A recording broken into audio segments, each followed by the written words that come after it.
Today I am eating every flavor of crumble cookies, and each cookie's $5, so let's see which one's worth it. Let's eat! Cookie dough cookie.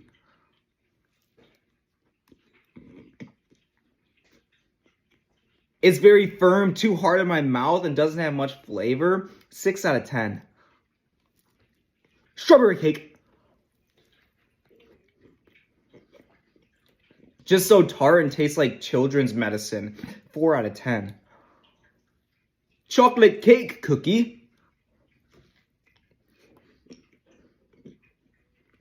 Chocolate's so dense and just fills my mouth with all this richness flavor. I hate chocolate.